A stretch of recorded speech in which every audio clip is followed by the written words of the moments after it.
Hey, it's Jason. Thanks for tuning in. I had a lot of really good feedback on the video I did going from Baltimore, Maryland to New York City on the Acela.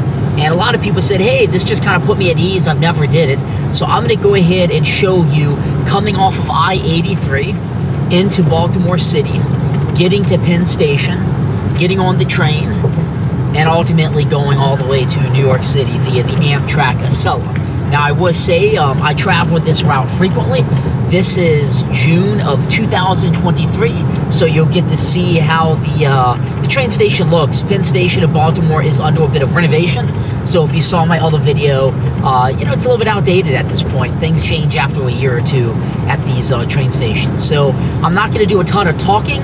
I'm just going to let you kind of envision you driving. I'll pull out a few, you know, key themes, and then I'll show you why I park at Penn Station. I'll show you walking in Penn Station, getting on the train, getting off the train, walking through Monahan Train Hall, which used to be New York City Penn Station, and getting up to the street level in New York City, and ultimately getting an Uber because I have a meeting in Times Square that I must attend. Thanks for watching. I hope this is helpful. Now, if you are driving on 83 South going into the city, right when you get into the city limits, they have speed cameras now. I think there's 2 or 3 of them. The speed limit is 50. Everybody typically starts to hit the brakes, but you can see there's the sign warning you. And then right up here, they have the actual camera right there. They just passed it. So I was going 50 because they have issued like 200,000 tickets. Still on 83 South in Baltimore City, heading in. So coming down 83, you're going to take exit 4, the St. Paul Street. Go under the bridge, pass exit 5, boom, St. Paul. And this is going to have a lane all the way to the train station. So just take west Mount Royal Avenue. This is what it looks like. Easy peasy. And this lane actually continues to Charles Street, which is where we're going to hook a right to get into Baltimore Penn Station.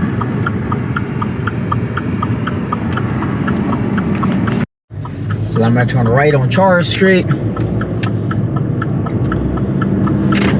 and this is going to put you on the bridge that you went under, and this is Penn Station right here.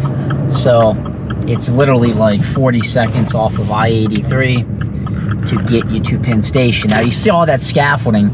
This is June of 2023 and they're modifying Penn Station, so it might look a little bit different. And then we just go right up to get a parking pass, and it's $20.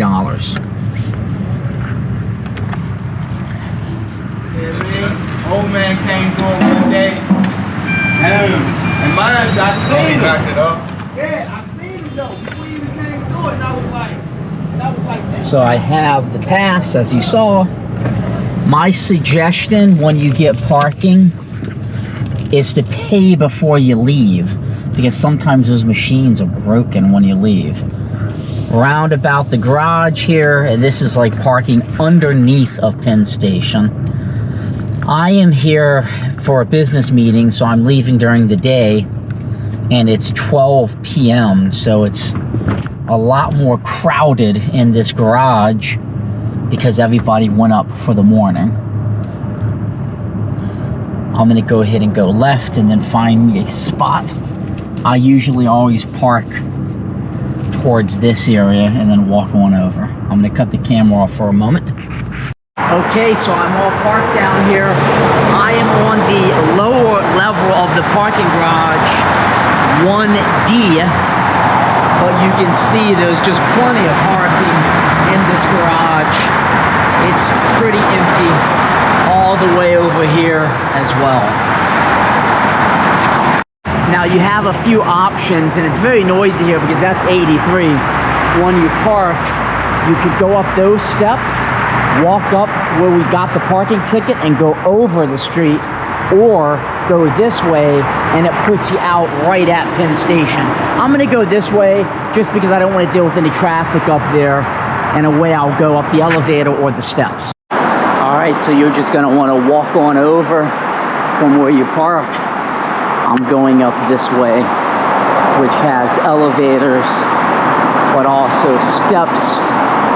And since I'm on the lower level, it would be 2 flights up if you walk, or 2 stories if you take the elevator.